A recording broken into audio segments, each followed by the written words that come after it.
right, welcome to another episode of the Endurance Matters podcast. I am honored today to have my buddy in the studio, Matt Botrill. Matt, welcome to the show. Oh, Justin, it's a pleasure. It's been a long time catching up. It's been great to follow your journey from, like the days of coaching you to seeing how you've progressed, and it's amazing, you've grown, mate. It's pretty awesome. Yeah, well, I appreciate that. For those that don't know Matt, Matt is a cycling coach, triathlon coach, bike fitting specialist, aerodynamic guru, all in all, good dude with a ton of knowledge. So I'm really excited to get in today, into your mind and understand, all the knowledge that you have. So I start off the podcast with an icebreaker, hard-hitting question here. What is harder, working a full day as a postman or doing a 5-hour ride with one of your professional athletes that you coach? I think it's definitely riding with professional athletes. But I do miss the days at the post office. But yeah, especially if you go out with somebody like Matt Hansen, like when that dude's on the front half wheeling you, then there's only one thing you can do is come back and sleep after it. So especially when we come out to Boulder, obviously training at altitude, then that really takes it out of you. So we've been out here for nearly 2 weeks now, and each day you just collapse into bed. Yeah, are you feeling the altitude? Just doing some training here? Yeah, it generally takes me about after the 6th day, then it starts to kick in. Really, I generally find once you get above 8,000 feet, that's when you really feel it. So I'm in preparation for Leadville. I'm back out here in July. It's always been a dream of mine to do Leadville 100. So I'm going to be doing that. So I'm just out here getting plenty of miles in, getting some prep, catching up with people that I've not seen for quite a while. So I love it. I love it out here. Boulder is like home from home now. There's so many good people that and I'll hopefully carry on, keep coming out, each year. Yeah, you've been coming out here for probably 4 or 5 years now, maybe more. Yeah, the first time I came out, it was 2016. I was actually coaching Tim Don, and it was we were in prep for Kona. He'd obviously broken Ironman world record. Was that 2017? It just started from there really, and I just fell in love with the place. I just couldn't believe, the professionalism of it, and at the time, there was Erin's gym. I just loved the atmosphere in there. It wasn't anything high tech, but you could just sense this. Great people. You could be doing a run on a treadmill, and there was this old boy that had been to the Olympics.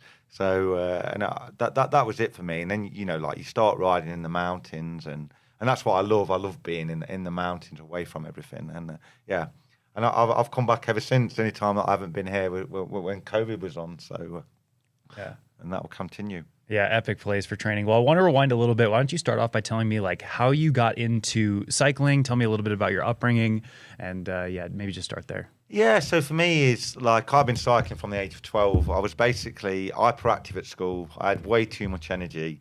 I wasn't the most academic, and I started to get into a lot of trouble hanging around with the wrong people. And my granddad just said to me, look, you've got to change the way that you're doing things. I'm going to take you to the cycle touring club. And I just went out on my bike and I did 50 miles straight off, and I could keep up. And I thought, blimey, I love this. I've got freedom. And it just started from there. And I'd say I got pretty good pretty quick. And within 2 years, I'd go out with all these old guys, and I started doing their heads in because I was, always off wheeling. And said, look, you need to go on race now. So, like most people in the UK, I entered a 10-mile time trial. That's the big thing in the UK. Sure. And I did 24 minutes. And for most people, trying to get below 30 is pretty good. I was Sure. Didn't mean anything. And then it just progressed from there. Then I wanted to be, national champion, and everything just evolved really. So it's been a good journey. I'm 48 now. So I've been in the sport a long time. I've managed to meet a lot of great people, and I've had, a lot of success from myself. But then I've been able to help a lot of other people on their journey, and that's what I love.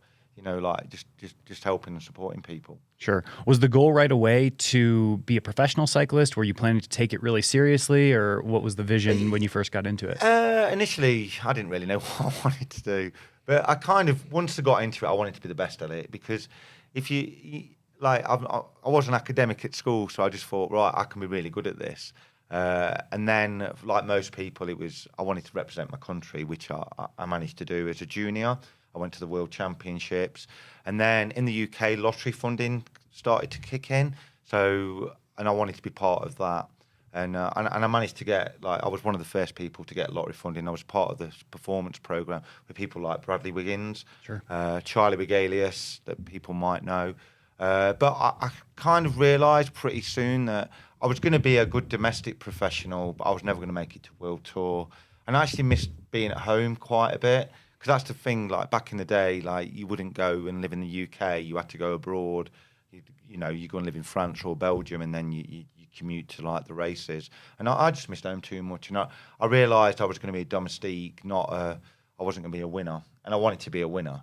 And I realised that if I came back to the UK, that's where I'd succeed. And I basically just stayed there and managed to win the national championships in the UK, realistically. Yeah. So, yeah, it's been a good journey. And when you had that realization, was that when you realized that, okay, I'm maybe not going to be a professional cyclist where this is going to be my livelihood, I have to find a real job? Is that where the postman profession came in? Well, initially I left school and I was a plumber. And then I realised, I did my apprenticeship, which was 4 years long, and I realised that this lottery funding was going to kick in. So in order to do that, I left being a plumber. I was on actually good money at that time, and I just did a part-time job being a postman, and I did that for 6 months. And then obviously, as a part-time athlete, I could train, and then my performances just started to come, which then allowed me to ride the bike full-time. 2 years, I took 2 years out of work, and the post office basically left my job open. And I basically went back to the post office when I realised I wasn't going to make it, because he gave me the lifestyle. Like my hours used to be like 4:30 in the morning till like midday, and so you just imagine I've got then all the afternoon to train, and it allowed me that freedom really. What was that realization like when you found out or said to yourself, I'm not going to make it as a professional athlete, and I do have to go get this real job to make the dream sort of sustainable here? Was that a bummer, or did you sort of embrace that? No, I just embraced it. I was ready for it. Do you know what I mean? I could just see that I wasn't going to be. I was going to be good. You know, I realised like I could do like in the peak of my career, I could still do like 400 watts for an hour, which is pretty good. But at world tour level, it's not good enough. But it did mean that I could win a lot of races back home, which that was a journey set. But I really like. I look at it now. Yes, I did have a lot of failings to get the success. It took me a long time to get to the top of the sport in the UK.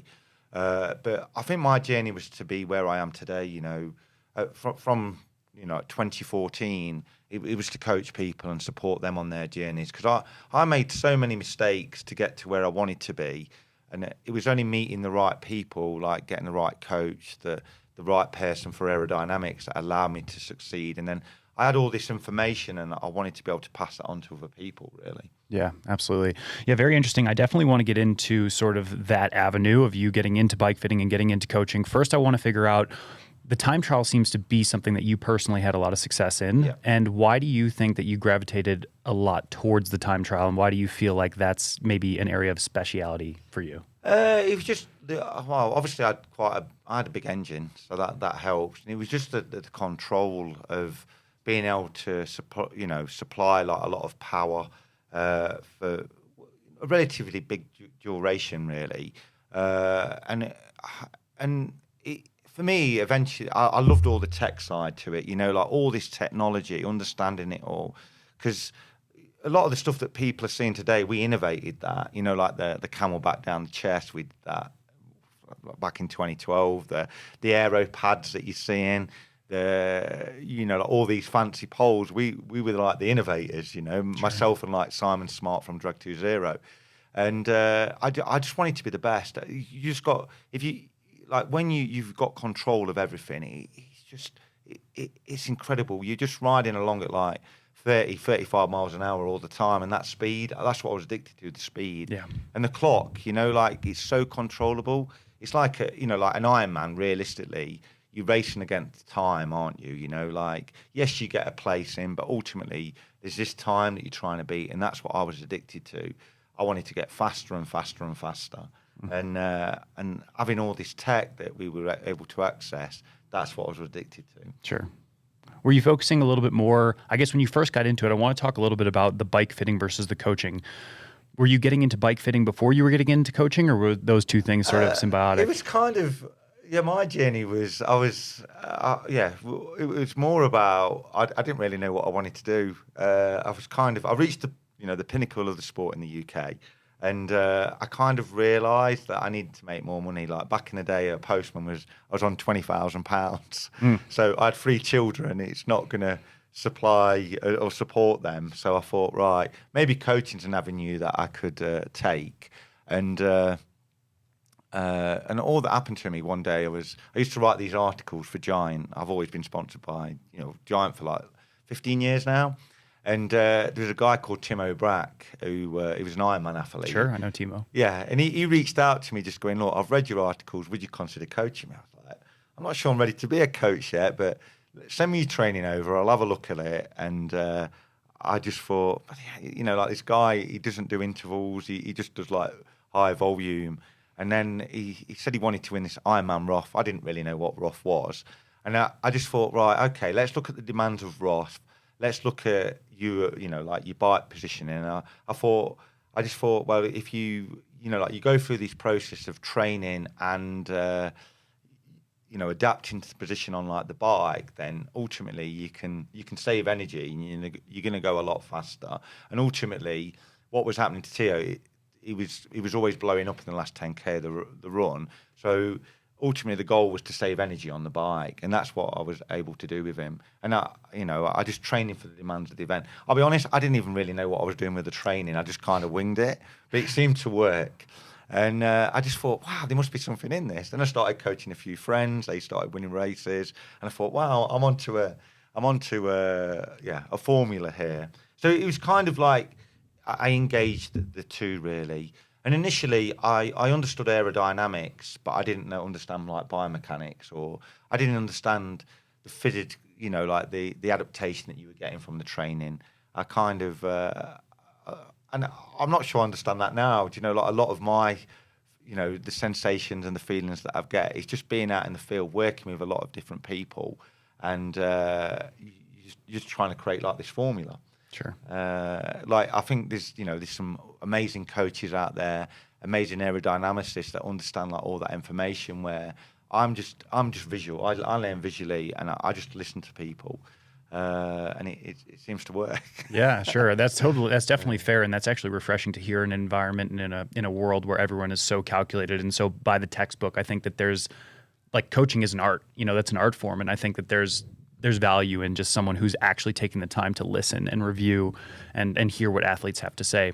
I'm curious to hear about when you were reaching the top of the sport in the UK, and when you won your national title there, were you also working at the time, or was that in that little gap? Yeah, absolutely. I've always worked. Yeah. It was kind of, like I won a lot of my races on 8 to 10 hours, but it was evil training. And, I was at the stage that like one of my biggest successes were I was second in the British Time Trial Championships, which is, like where you race for like the national championship jersey. It's a big deal, yeah. Yeah, it's massive. And I was second to Alex Dowsett, only 15 seconds behind him. And I beat a lot of the World Tour athletes. And that's what, like they were riding for like Sky. These guys are getting paid hundreds, if not millions of pounds, or, and I'm this postman. That's where the flying postman came from, So, but I did it on relatively short hours, and I had to. I had 3 kids at the time. But the reason that success came was the fact that I got the right coach, and like aerodynamics started to kick in. Like Sure. wind tunnel testing. Like in the UK, we're kind of the innovators. Like people see it. Like we're in the window now that everybody's getting more aero, and that's why the times are coming down. But yeah, it was just getting the right coach and meeting Simon Smart from Drag to Zero that enabled me to achieve what I did. And I was kind of 36 and my power was dropping off. I won every race that year, like, I don't know, like 30 races or something. And the only race that I didn't win, I was 4th in the British Time Trial Championships that year. And the people that beat me were Bradley Wiggins, Geraint Thomas, and Alex Dowsett. I remember I was so angry at myself that I hadn't won. But now looking back, it's probably the best time trial one of the best time trials that I ever did. Yeah, those are three of the best time trialists almost to ever do it. You know what I mean? Like, arguably, they're in the top 10 of all-time time trialists, you know? Yeah, absolutely. So, it's impressive. It's been a great journey. Yeah. What were you doing, if you could look back and think of maybe one or two things, either from an aerodynamics perspective or from a training perspective, that were really low-hanging fruit, that you got a lot of, like, you maximized your time? Because if you're only doing 8 to 10 hours a week, like, what were the big sessions? Totally. It's like a swear word to most people now. Like, I was doing a lot of sweet spot training, like working at 90% of efficiency, because I'm limited on time. I want to hit a certain amount of training stress through the week. So that was like, it was the volume of like a lot of my training. Then so that was the basis of it. And then what I would do, like 6 weeks out before like a national championship, then I would start to build like the intervals and progress. And I think that's how training works for a lot of people now. Like, where it goes wrong for most people, they just keep cramming hours and hours. They don't really peak. They're not, they're not building. They're just kind of maintaining. But the art for me was learning to ride and pace the bike efficiently. Like looking at aero, and it was pretty simple initially. Like I remember, there's two factors that will work for like most people. Learn to drop your head into place. So we call that like this turtle position. And that always works for triathletes. And then for a lot of cyclists, then we've got like what we call the shrug, where you're trying to roll your shoulders into your ears. But that's quite hard for triathletes to sustain. Like you've got swimming, you're learning to run. There's a lot of parts that, there's more pieces of the puzzle that you're trying to put together. But I always say to people, like, the biggest low-hanging fruit you can have without spending any money at all is training in front of a mirror. Yeah. Like understanding what your body can do, like just stick your poles. If you've gone and brought your bike from the bike shop, doesn't matter if it's a £1,000 bike or a £15,000 bike. Like generally the cockpits that come with those bikes are not that great. But if you start to mess around with like your pole angle, you'll see like how it rotates your shoulder into place. But it is that learning to drop that head into position it's a win-win. Because all you're trying to do with like aero, you're trying to interact like your head into your shoulders, and then it will enable it to, like the air to attach to like your suit ultimately. Sure. So all these things are adding up to add to what you begin to have as your coaching philosophy. So how much of the workouts that you have in your library, the workouts that you prescribe to professional athletes and amateur athletes, are things that you just sort of think of, versus I saw someone do this, I tried it, I heard someone do this, or I read an athlete's training plan, they were doing this, it worked for them? How did you come up with the workouts in your library for now? Yeah, I just started looking at looking at individuals and just understanding like what they couldn't and couldn't do, and then the limitations. And that's what I'm still doing today. Mm-hmm. Like ultimately, my philosophy is you're trying to optimize speed, power, and aerodynamics. And it's trying to engage like those elements realistically. And each athlete can do something differently, like initially is most people, they start on the journey of riding a time trial bike, and it's just trying to get them into the drops, isn't it? Like you go out and the bike's blowing you all over the place. So then you start off with, like simple exercises. Like I do a lot of like 20-40 drills or 30-30 drills, where all you're trying to do is get into the bars and hold it for 30 seconds or 20 seconds, then come out. And then once you get that and you get confidence in the bike, then that's when you can really progress it. Like, and you just progress. So the same way you progress intervals, you progress aero drills. Yeah. And then it engages. And once you get to a certain point, then that comes natural. I remember starting with you, like your journey. I always remember like you like sitting up bolt upright. Then it takes like probably a year to get it. Then you kind of just keep fine tuning it from like that point realistically. And it's like, I look at you on the bike now and it comes natural, doesn't it? Yeah. Like you've got a great position on the bike. And like nowadays is, like you're riding like the new Drag 2.0 0.66s. It takes all the weight, you drop into it.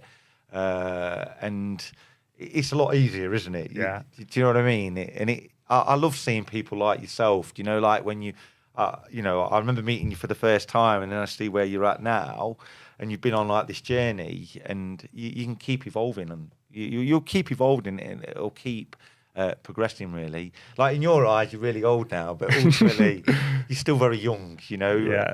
So I remember I went and came and for those that don't know, I came and visited Matt in the UK. We did some wind tunnel testing in 2020. Yeah. And I remember I had gotten this new bike and we had just started working together. And I remember you like pulled out a ruler or something to measure my shoulder width in my in my TT position. And you were like, oh my gosh, this is way too wide. We got to work on that. I remember being so frustrated the first year because on paper you look, okay, my training plan says 10 by 20 seconds on, 40 seconds off in the TT position, but it was hard for me to do that. Yeah. And yeah, you just got to stick with it. You got to stick with it. And Matt's got some amazing videos like on his Instagram and YouTube that sort of like explain these aero drills. And I think that they're definitely like a hidden secret. All triathletes just want to make it harder. They just want to push more watts, but this is an easy way to get some free speed. And that's what everybody needs to start looking like. Nobody can buy like a stock bike and just, you've got to progress it. Do you know what I mean? And work at it, and then it'll come. But yeah, it's definitely, I'd say that, you know, like to get 10 to 20 watts in aero for most people, for a lot of triathletes, if you're starting on this journey, you're going to find like 40 to 50 watts. Totally. And I remember coming to the sport, working with people like Tim Don, who, you know, they weren't quite at the top of the sport, but they just needed a bit of a nudge to get them there. And, you know, like we were shaving, like, I've done it so many times now, you're shaving like initially we were shaving like 15 to 20 minutes off professional Ironman times. Like now it's evolved quite a bit more. It's a lot harder to do that. But for amateurs, you know, you can shave that time. Like get out there, start understanding it. If you've not had a professional bike fit, you know, we're in Boulder. You've got people like Ivan Gorman. Like, you know, they understand like all this stuff. Like Matt Steinemich. You've got some great. Go and get a professional bike fit because you will progress. You know, and then they start to make you understand like the position, and you can evolve it. Like you don't just have like one bike fit and away you go. You've probably got to initially, if you're you're in a bad state, you might need to go back in 6 months.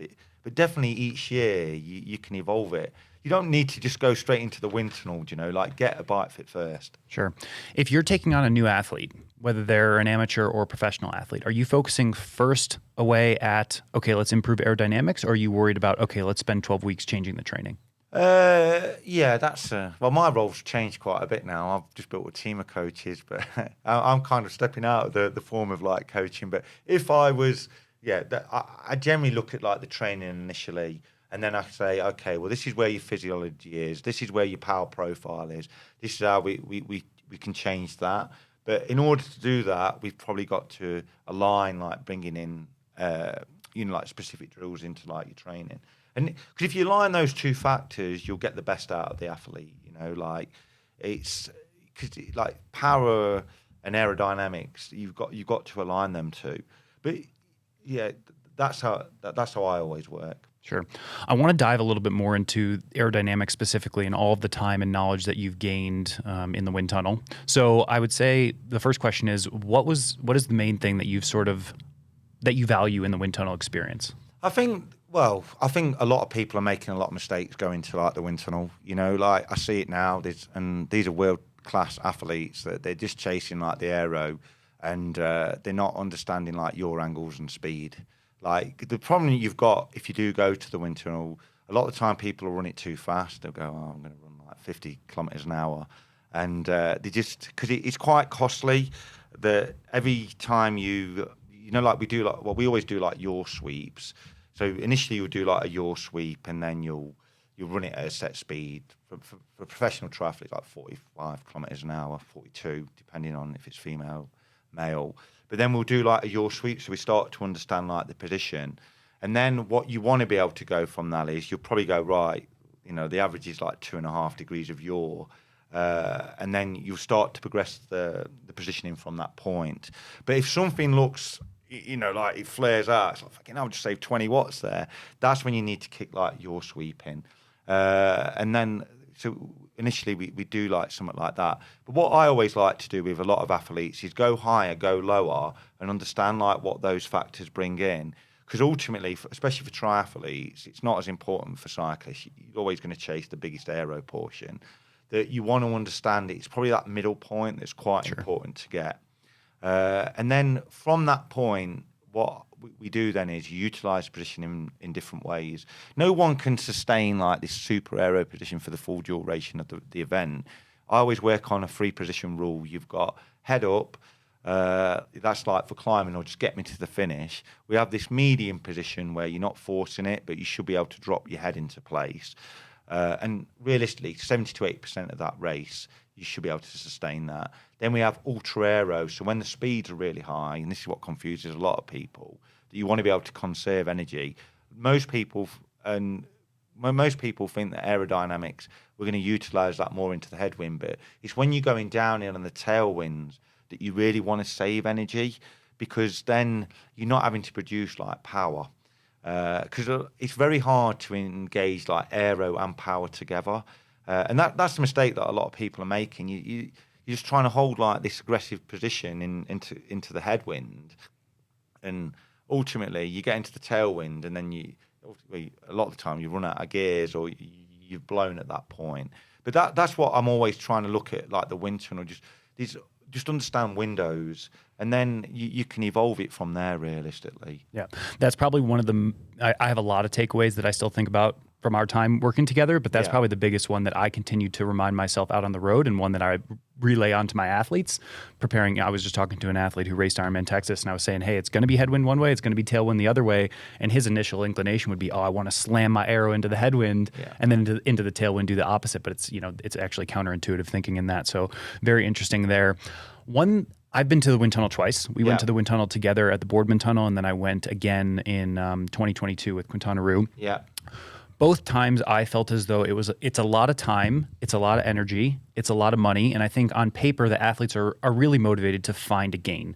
And I think the people working around the athlete are also motivated to find a gain. And it can be frustrating when you go in there and you're either making stagnant progress or making negative progress. I think everyone's goal is to just, okay, let's find 20 watts, however that happens.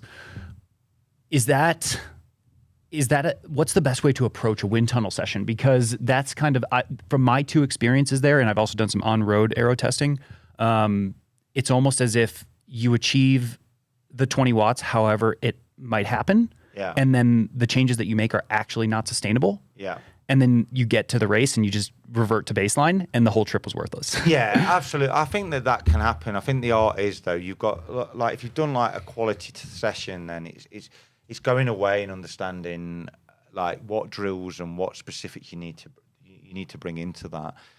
And I think that's I think nowadays, like, I don't know, it's from like when I met you with 6 years down the road, like, you know so much more.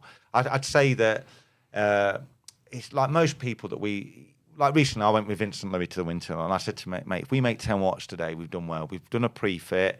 Like 10 watts is a good window to have. Yeah. So, and I think that's the art. If you've had a professional bike fit initially, and then I always say, like, look, let's go and train this now for like 6 months. Like, then we can go to the wind tunnel and like refine it. But you are right. A lot of the times you just check. You get to this point because you paid all this money, you want to chase. You need a return, you know? Yeah, you do. And sometimes it is hard, like you've got to say, well, look, but when we've had it with like you've got some amazing time trialists, and we can't find them anything. But what it does tell you is that you've just got to build confidence from it realistically. Sure. But I do get it. I think the art for a lot of people is that you've got to try and get that professional bike fit done first before you start to worry about like like anything else. I think the biggest thing that I have seen, it's very interesting. This last 6 months, we've had a lot of new products that's come onto the market. Like there's a lot of new helmets, skin suits are starting to improve again, and I think we'll see over this next year that wheel technology and tyres are only going to improve like even more. So I think we had a few years where ultimately there wasn't much of a shift, but like there's definitely been a shift in this last 6 months. And that's, we've just seen Ironman Texas. You look at the times that everybody's doing, that's a shift from Kona to like here. We'll get another shift, coming to Kona and Nice for like the end of this season. Sure. I'm curious as well to understand a little bit about finding this middle ground between power and aerodynamics. So I think like maybe you can go into the tunnel, or maybe you can go get a professional bike fit where we say, all right, you can achieve your race pace off 300 watts, Yeah. but we're going to have to slam you in a position that's going to be really uncomfortable and you might not be able to sustain it. Or we can put you in a less aggressive, less aerodynamic position and you can hold 320, but you can do it all day. Yeah. What would be your choice? It's going to be ultimately, it's probably that middle window still. You want the 310, really, don't you? Sure. I think initially it's probably like you chase like more of the power, and then you come like over time in this next few months, then we can start to drop you into like the position realistically. Yeah. It's unrealistic for like, because it's improving again, because one of the biggest things now is like crank length has improved as well. You know, like up until like the start of this year, we couldn't even like, let's say like on a SRAM or a Shimano crank, we couldn't even get 160s. Yeah. Where like now we can get 160s. So that means we can be more aggressive with the position. We can open up the hips more. So it's improving and evolving. But I think it's taken me from, you know, I started this journey in 24. It's taken me until like this last year, I'd say, to understand like biomechanics and aero. You know, I've had to see like a lot of people. I've probably done over like 4,000 bike fits now, and that took a long time for me to understand. Yeah. So yeah. Yeah. From an observation perspective, me just being a fan of the sport and noticing the trends over the years, also following the trends a little bit myself. You know, 10 years ago, we were all going slam stems, negative degrees, tilting the bars down. Okay, then maybe 5 years later, you're still sort of at the same sort of height, low height, but maybe angling the bars up, getting really steep with the arms. Now what we're seeing is a lot of athletes coming up quite a lot and going long with the bars. Right. What do you think is, because I think maybe 10 years ago, that would have not even been something people would have considered. Why are people going that direction? Basically, like all that's happening now is we've just got so many degrees of angles. You know what I mean? Like, you know, I'll use like a drag to zero system for example that, you know, like we've got like all these new fancy bars, and what we can angle these bars by 2.5 increments, and then we've got so much adaptability with length, and that's the problem that we had. Like, you know, if you looked at like some of the bars now, they're like 40. I can only work in centimeters, but like they're like 45, 50 centimeters long, where previously we used to have like 30 centimeter bars, sure. And then we had, you know, like 10 years ago, I just remember used to get 20s, 30, 40, and 50 degree angle. Yep. Where like now we've got so many, and that's what we're seeing. And like what you are seeing in that is like people are riding like smaller frames. And I was doing this, you know, like 15 years ago, but they're getting smaller frames and then they're lifting the stacks, because then that makes a faster bike. It's a bit harder when you've got somebody like yourself that's over 6'4". I'm on an XL bike no matter what. Absolutely. Then it becomes a lot harder. But all you're trying to do is interacting. You're trying to close the gap between like your hands and your face a lot of the time, then interacting your helmet into your back shape. And that's the bit that we didn't know much about previously. And that's what we're seeing, like with new technology in clothing as well, like the materials, it's attaching the air, so you can have like this super high position. You know, we've got all the new trips on the arms, sure. And there's so much that's changed and evolved.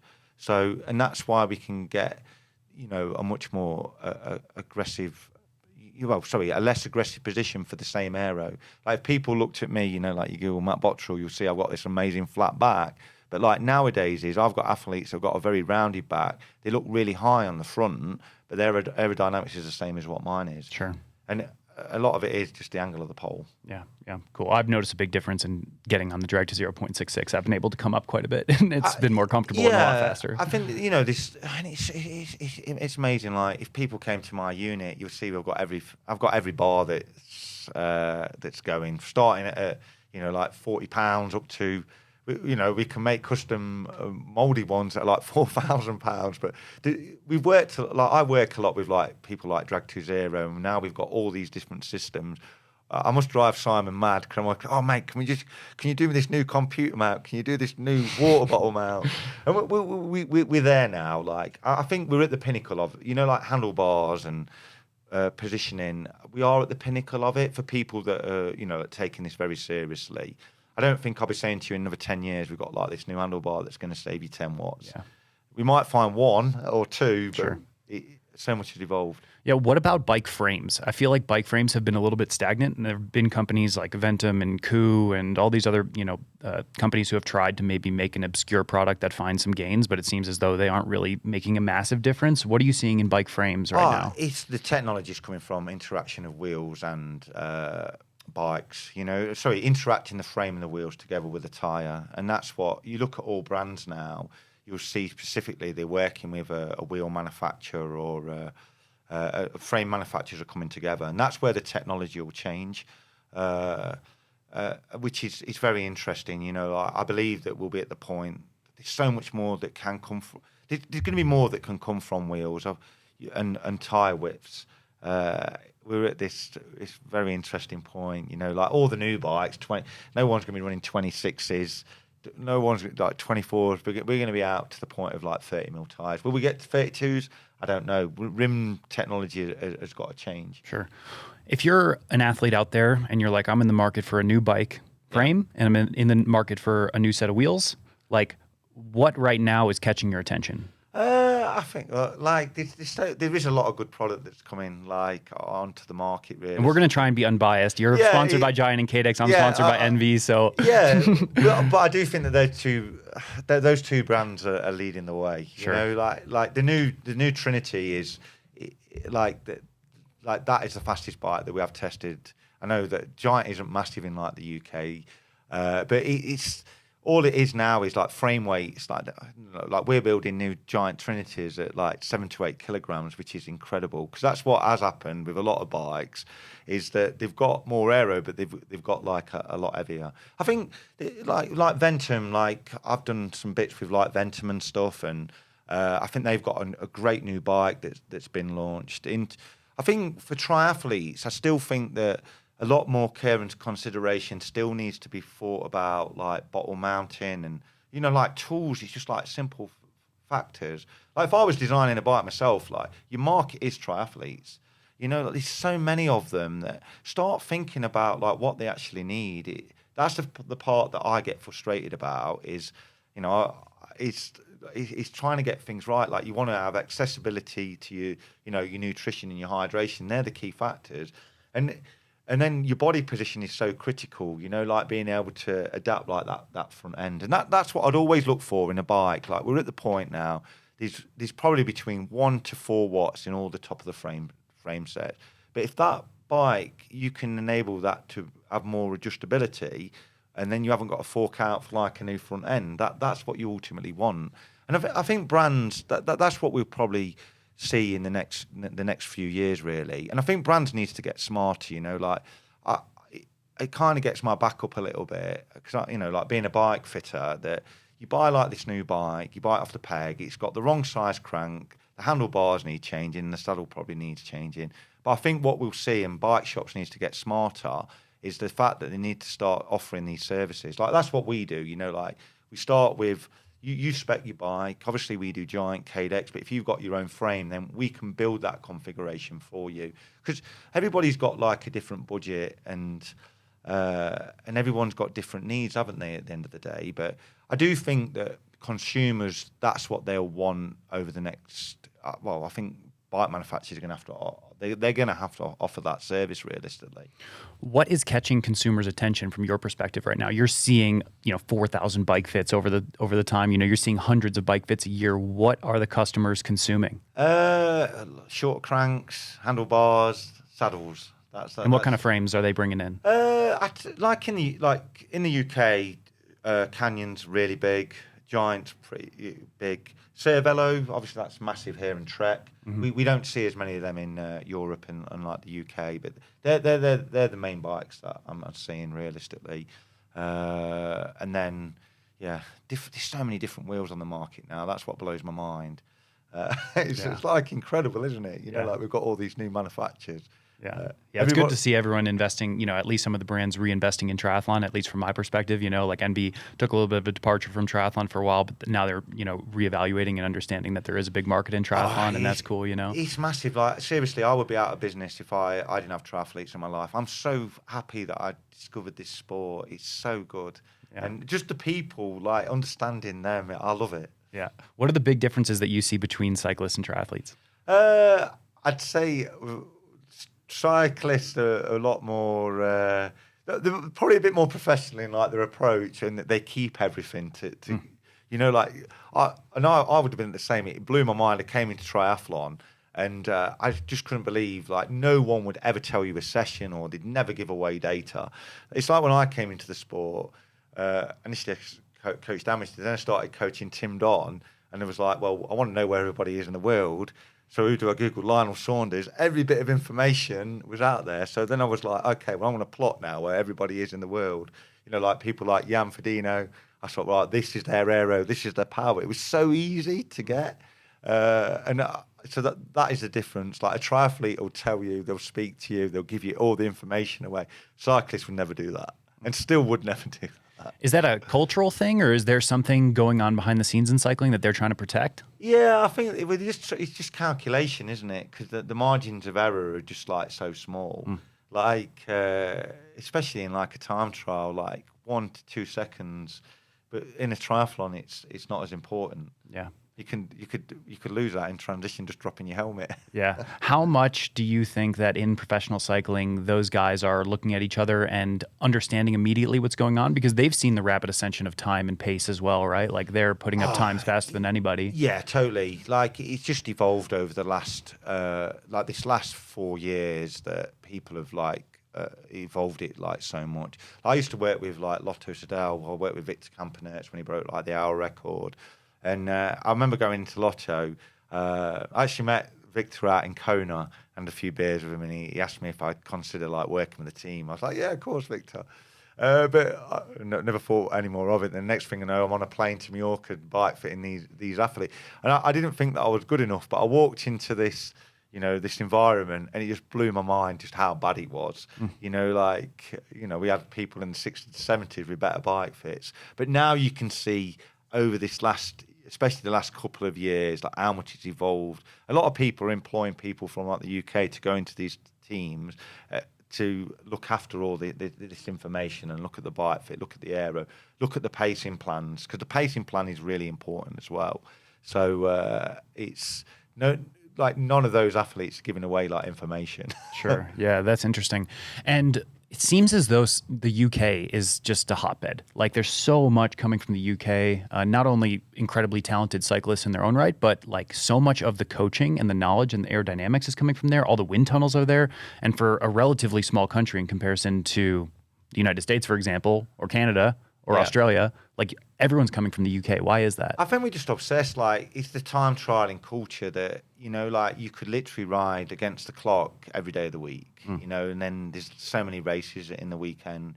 And what you're generally finding is that a lot of these people haven't got a lot of power, so they try and chase like the aerodynamics. And we're very fortunate that, like a lot of these, the innovation has come from people that worked in Formula One. Like Drag 2.0, Simon Smart was like the innovator. Then you got people like Dan Bigham that was trying to break into Formula One. He actually worked for Drag 2.0, then set a watch shop. People like, like Aero Coach, Xavier Dishley, that was just been obsessed with like TT. And they're like the big names that have they've innovated a lot of this stuff. And it's an obsessed, we're just obsessed with it, just going fast, I think that we'll always lead that way. I think it's great, and it's great to see like the USA is. It just needs to catch up a little bit, and I think that's what you're seeing. Like the Europeans, like a lot of the stuff that we had in the UK has gone to Europe. Now, like if you're in the USA, you just need to catch up like a little bit. But the products are there and you can get them. You just believe in it. Like don't think that you can buy like your new bike. Start to speak to your bike shop or speak to one of the professionals that are in the States and evolve it. Sure. I want to circle back before we move on. Just one more question about the wind tunnel. What is one thing that you've tested that completely shocked you and you had to go retest immediately? I think the bottle between the arms, like it's kind of a winning formula every time. Do you know what I mean? It was. I remember testing that, and when we were sticking the bottle down the chest, that was probably the one that always generally works realistically. And dropping your head into position is always like the key one. Sure. You always find that head position is like critical to going quick. Yeah.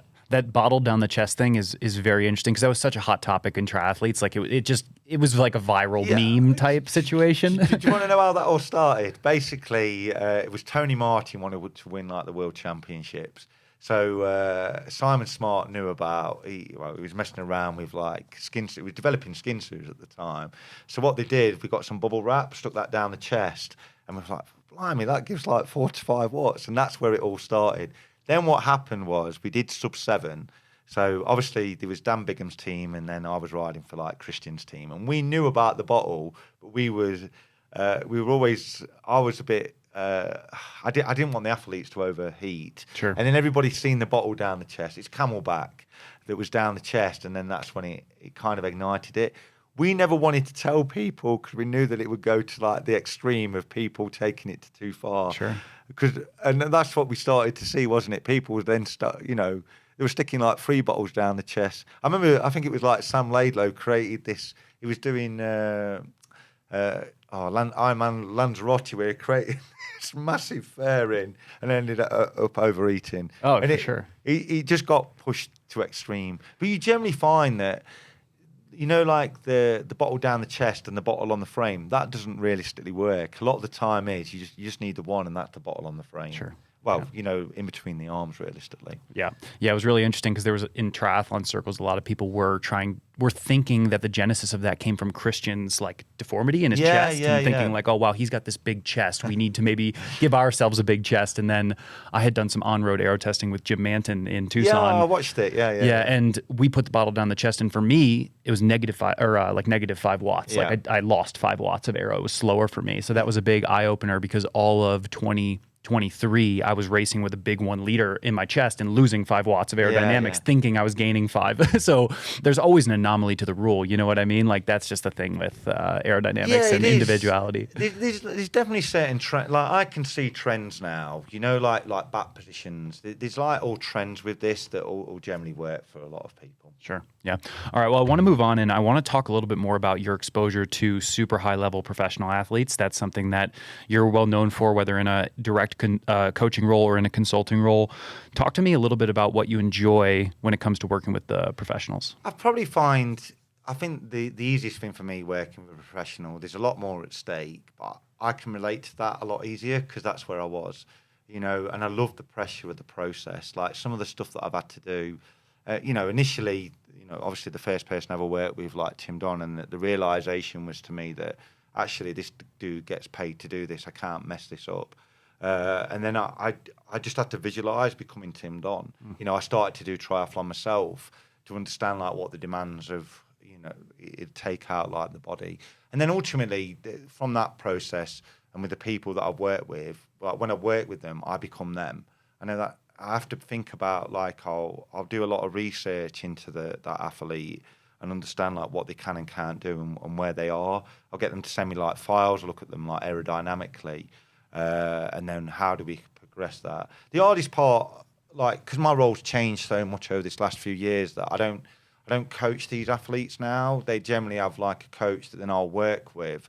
And then they kind of build a team, and that becomes like quite hard in some respects because you want them to do like aero drills, but the coach wants to do so. All I can do in that situation is advise them, and just be realistic about like their approach in terms of this is where you are today. Because the art for me is not just only making, this is for a triathlete, not just making them. I want to get them more aero, but then I don't want to diminish. I don't want to diminish in return in terms of how they're running off the bike, really. And that's what, because there's a cost that can be affected with that. So, and that's how I always work. Sure. Coaches, at least from my perspective and with my coaching, I like environments where I have a lot of control, because when you don't have all of the variables, it's very difficult to make all the progress, and you kind of need athletes to buy in all the way with your approach in order for you to get the maximum amount of return. Do you struggle with that when you're just consulting athletes, because there are so many cooks in the kitchen? Yeah, so some people, like, I don't really struggle. Like, I give them the option, really. I can say, well, I can provide you with the specific aero drills that I want that athlete to, like, focus, and then you implement it. And some people will buy into that and others won't. I think the more science-driven that they're like, oh, why do you need to do like that? They're looking at the physiological adaptation rather than trying to align them. But I think that's how I like to work now, is like build drills that people need. And then it's up to the coaches to implement it. Sure. How much of the coaches right now are focusing purely on physiology versus just like real world application? Like a lot of the stuff that we were doing, and I don't want to give away all your like trade secrets, but they were the aero drills. They were surging over the crest of the top of a hill when you're out on the road. They were working the headwind and the tailwind. Like those were all areas that we were practicing every single week. Are the coaches right now just saying LT1, LT2, hit the lactate? I think that's where most of them are. I don't think that a lot of them understand that element of it. They've never done it, or they don't understand like why they're doing it. I don't see too many people doing that, and I think that's got to be like the next phase, because this is all going to get faster. We're not at the pinnacle. We've seen some amazing results at the weekend. There's going to be more of that to come. I think that's where you'll always, like, it's like for you, Justin, you know, like, I think the great thing for you is you've worked with some of the great coaches. You've been through this process yourself, and if you can, you know, over time, I'm not trying to big you up now, but you are still young. If you can align like those elements, then you can start to lead the way like a little bit, you know. Like, that's what I'm trying to do. I think like that's my vision over the course of the next 10 years, is to really sort of jump into the high performance coaching world. And I feel like I have a lot of experience now, and I want to continue to gather that from observation and mentorship with like coaches who are more experienced and smarter than me, but also through just personal experience. Because I think like you said, when you start coaching Tim Don and you go do a triathlon, like for me, experiencing a session is the most valuable information. Do you feel as though there are coaches out there in the elite world who are maybe sitting behind a computer or reading a textbook or publishing a study who don't experience what a session feels like, and there's a gap in the prescription and therefore a failure? Or do you think like it can be done just from a conceptual perspective? I think for some, I believe that you have to get out there in the field or go out with the athlete to understand it. You know, like that's understand like what that adaptation's bringing. Because like, how do you? It's like that's why I will always ride till the day that I die, and I always want to keep fit, that I can then explain to the athlete and see like what they're doing. I can see like the power and the heart rate through a training. You know, they download it into Training Peaks, but I'm not seeing like how the body moves and what they're doing with the position. Is it fast or is it slow? You know, because anyone can whack out, sit up on the bars and whack out like a big number, and but have they done it in the right way? You know, like, because we are at the point like, time trial in triathlon, it's getting to the point it's as tactical as road racing. Do you know what I mean? Like, you've got to understand like the crosswinds, you've got to understand like all these elements. You always want to get one above. You want to lead the curve, not follow it. And that's what we're seeing at the minute, is a lot of people are following the curve, but you need to lead it. But you've got to innovate or die, you know? Yeah, absolutely. I'm curious to hear your perspective on, you've coached a range of athletes. You've had access to professional athletes who are just getting going, mid-packers. When we started, I was very much a mid-packer, maybe still a mid-packer, I don't know, and very high level, you know, world champions. Is it harder to take an okay pro and make them good, or a good pro and make them great? It's probably, it's trying to take like an amateur and make them good, because the top of the, you know, at the top of the sport, they could train in like so many different ways and they're still going to get there. Do you know what I mean? Yeah. I think the biggest satisfaction is doing a lot of that stuff. You know, like you're trying to take somebody that's, you know, they're just there, then you can just turn it. Can you make them into a world champion? The answer is probably no. Sure. But like, you are born with something, I believe. You know, like to be the best in the world, that's an element that you're born with. Sure. You know, but there's a lot of satisfaction in just getting the results out of the people. Yeah, I think a lot of the super high level coaches that get really bigged up right now and get a lot of attention, like they've gotten athletes at a peak. You know what I mean? Like they were on their path to world champion or already world champion when they secured that athlete. So therefore they get a lot of credit for it. And I think there's a lot of coaches out there who don't get enough credit by taking an athlete who was maybe, a top 20 athlete and turning him into a podium athlete. That's a big jump to go from 20th place and even just a normal 70.3, like 10th to 20th place to a podium. Yeah. That's a huge jump, and people don't realize how big of a jump that is. Yeah, but it's like, I remember working with you, and it was Arizona that you did, where you beat Lionel. Coeur d'Alene. Coeur d'Alene. Yeah. Yeah, so I'm just trying. But that was that was a proud moment for me. That was huge, taking you were like a young guy. I remember meeting you for the first time, and you're on like your journey. That was a proud moment for me. The other, one of the biggest, proudest moments that I've had is it's like Tim O'Donnell, taking him from obviously trying to win Kona, but we wanted to win. But getting that second place, like that jump from that was quite hard. His best was third. Getting that second, man, we had to go like through so much. But the guy's old. Yeah. We were laughing about this. It was like 37. But we turned him, and it's so when somebody's young, it's a bit easier to turn them. But I've done a lot with older athletes that I'm so proud about. Obviously I've been a lot with like Tio. It's a proud moment, that. Yeah, that's very cool. Very, very cool. I'm curious a little bit to talk just a little bit more about, who have been some of the, like you mentioned Tio, who have been some of the favorite athletes that you've worked with? That can be personal. That can be like because they're a super hard worker and they really absorb the training or anything like that. I think like the athletes that have always, like we've done quite a bit with like Taylor Neer, but I love her. She's kind of like so quirky. She just makes me smile. Like trying to learn like this process that she's got to go through at the minute. I love that. She always brings a smile to me. And people saying thanks. Like she always said, "Oh, thanks for helping me." Like that goes like a lot. That's huge. Yeah. Yeah, it's like that's all I want at the end of the day. Like people that say thanks. I hate it that some people will come into the office and they don't.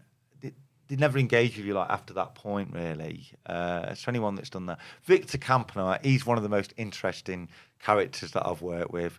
I was on, he's just mental. You know what I mean? Like the things that he thinks of are just on a different level. Then you have to go away and like research it, and you really have to know like what you're thinking about. I think that the athlete that I've engaged with like the most, and I've had he's like my mate now. He's definitely Tim O'Donnell.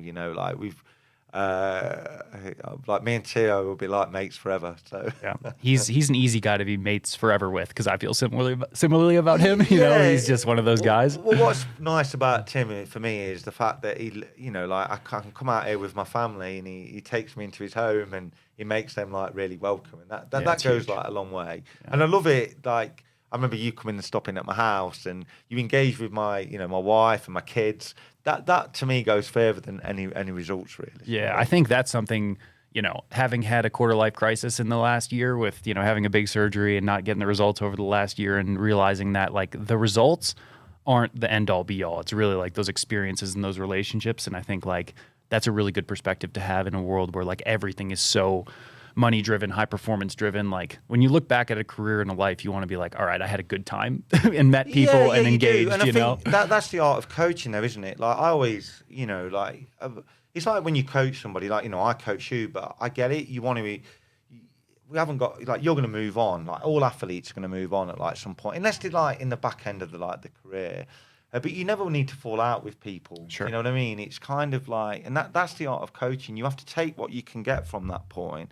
And it is ruthless, and then you go, right, okay, I've got to this point with that, then I have to evolve. And I think that like when things go right or wrong, then you have to look back sometimes. Actually, that was really good. Do you know what I mean? Yeah. So you don't know how good it is until you maybe reflect a little bit. Yeah, but that's the art of like you should never really fall. Like it's like when people move on from like coaching, they should always leave on good terms. Realistically, and I've been fortunate in that I haven't had that many coaches, but I've had enough to have it go both ways. And the best coaches I've had have been the ones who are like, I want what's best for you. Yeah, doors always open if you ever need anything. I wish you all the best. Yeah. And some people don't have that response, but I really appreciate it when coaches understand where the athlete's coming from. I think that's always the best way. Like anyone that's starting up like coaching, like if you think of, like you listen to this, you think, oh, I'd like to be a coach. Well, don't don't worry about like the money or worry about like doing a good job. 100%. Like that's the art of a lot of this, and it winds me up. I'm going to be busy till I die, because like there's so many people in the UK, like the triathlon coaches now, the bike fitters, they think that they do swim analysis, now they can do bike. Keep doing it, but you're not making a good job. Like if you don't know what you're doing, don't focus on like those factors, and that's why we're at the stage not long ago, we're like 4 months in advance, that I'm trying to fix like all these problems that people are messing up. Yeah. How much of your current life is bike fitting versus coaching and consulting? My coaching element now is I coach like 8 people, and these people have been with me from when I started, because I don't think it's not fair where the situation that I'm in at the minute, that I'm so busy with bike fit. That's my life now, and the people that I'm working with, they're respectful of like my time. If they need a session changing, then they'll message me and I'll tell them what to do. But I haven't got time to be on like the call and do all of that. And that's the biggest part. It's too selfish. I've got a team of like 7 coaches that I've trained, and then they've taken on like that role realistically. But my job it's going to be bike fitting to the. Yeah, and building bikes, like that's the bit that I love, Yeah, I love that. That's really cool that you've been able to, build this and now focus on what you want to focus on. It's amazing like how it changed. It was COVID that changed a lot for me. Like I trained somebody to do like bike fitting, and then it kind of we went our separate ways, and I was like, I want to get back to doing this. This is what I love being hands-on. Because like coaching can be a lonely place like a lot of the time, because it's fine, like you're working with a pro, they want to engage, they probably need a bit more contact, but a lot of people, age groupers, they're so busy with the time that they don't want that phone call. They just want to tick the green box, and away they go on to the next one. Yeah, for sure. All right, well, this has been like incredibly insightful. I appreciate your transparency and all these questions. Before we wrap up, I've got some rapid fire questions for you. I've seen these. I don't know if I'll be able to answer them. All right, here we go. We'll get into it. What is the most difficult bike to fit? Oh, Plasma 5. Really? Yeah. I almost bought that bike. Oh, it's evil. Like if it's not been built correctly, that bike is a nightmare. Okay, forewarning for anyone looking at a Scott Plasma 5. Which training session have you been the most destroyed on? And I'm recalling a couple Kansas moments here when we did a training camp together. Yeah, anything where you've got Matt Hansen is never going to be pleasant. Heat always kills me.